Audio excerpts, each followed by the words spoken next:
Well, Jesse, thank you so much for helping my project. Could you say a little bit about yourself? You like games? I do. I'm more casual with it. Yeah, I'm more casual with it. I'm too busy for that. Water off. I understand. Well, NASA's planning to send people to the moon in 2024 for the first time since 1972. And I was wondering if you had heard about this. Unfortunately, I also live under a rock. Oh, wow. So I don't typically hear about news since it's usually just all, this person did that. I don't usually hear about those things. About the murders and the Yeah, crime I rate don't- and the I don't- politician said this and that. Yeah, I don't really like that. I don't. So, of course I wouldn't have heard about it yet. Yeah. So, thank you. First person to tell me that. Awesome. I think if they were sending like the dog to the moon, everybody would know about it. But the human doesn't quite make it through the news cycle. No, not really. It doesn't give it as many ratings. For sure. Yeah, it's kind of funny. You can imagine a dog in like a little moon suit walking around. Or a cat. Okay. Anyway, so what do you think about it?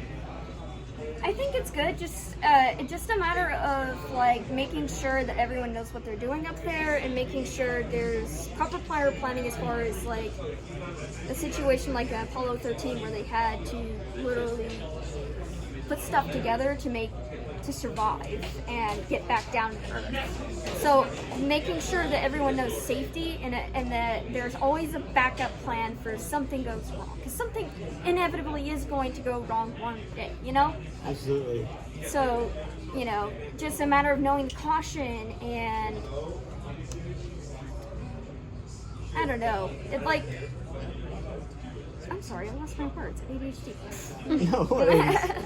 But they need to think through it and all the things that. You can't just send people up there without knowing, like having at least some people there knowing what they're doing, So just can't. Not yet. We're not that advanced in technology yet. Do it, small steps. Build your confidence. Yeah. Prove it out. Well, along those lines, if it was safe and affordable, would you go to space? I don't think so. Okay. I don't think so. Me personally, I kind of want to sit here and see what's on Earth. I haven't traveled very much, and there's a lot of things that people take here for granted.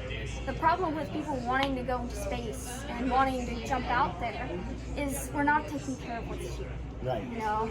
So I feel like that's just everyone escaping their responsibilities. So that's just me personally, though. And personally, I'm sitting here like, if I would afford it, there would be many other things I would do.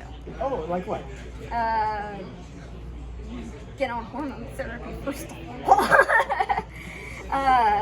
And second, get a house, set up our own little lives, and I don't know. There are just many things I would do, but I wouldn't go to space. I feel like that's one of those things to do when you're like older and you've seen everything, And you don't know what to do with the money you have. No, but and mostly just support family and everything like that, So. Yeah, no, that's a very good point. Well, I got a question. One last little, far-range thinking question. Do you think humanity is forever going to be Earth-centric? Or do you think at some point humanity branches out beyond the Earth and starts populating the rest of the solar system and the galaxy and that type of thing? That much is actually inevitable. Okay. It's inevitable. People are going to spread out. They're going to want to go to other places to colonize that. But we haven't learned the lessons that we needed to while we're here. So, taking care of things around us and such like that. Like I said, it's escaping responsibility. So, learn to take care of what's here first, and then you can colonize other planets, take care of them, make sure you don't run out of your resources and things like that. Because inevitably, people are going to be greedy. And I think that greed is stopping us from advancing. We didn't even get to send people out into space until 2024, and even then, it's quite a ticket price. It's only the most rich can afford it. Common people like us are still sitting here like, what am I gonna do for the next month? Well, there's a few common people that are getting to go.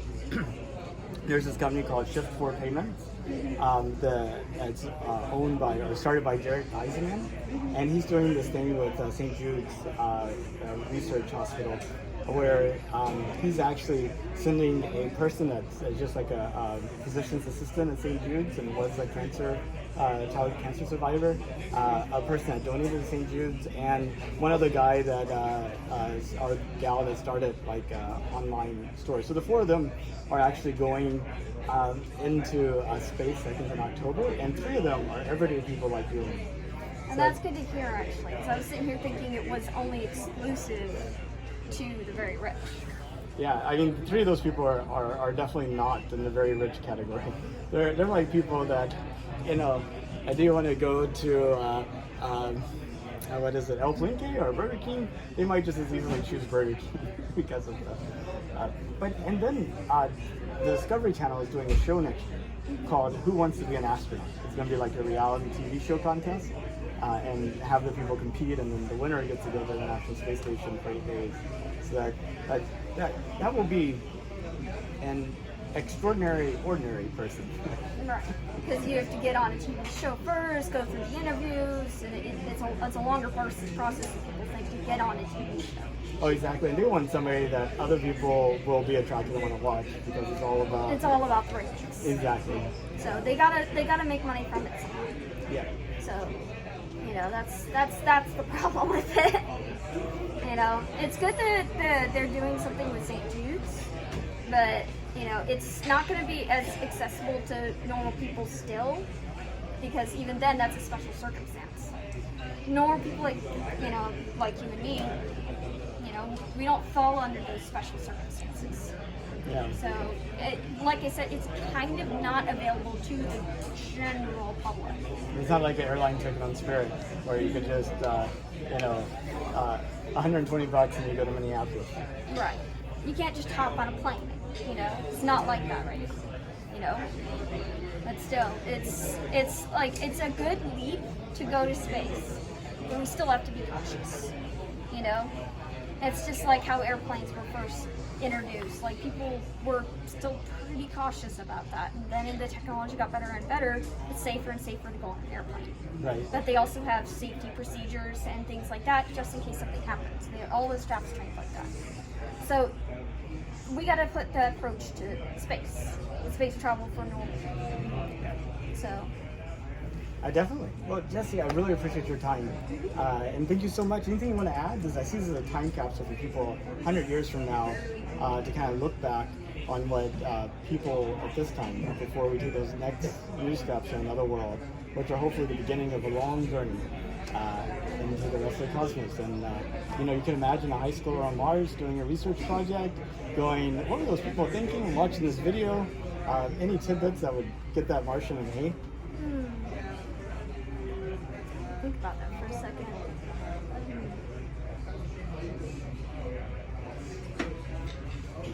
Don't take things for granted.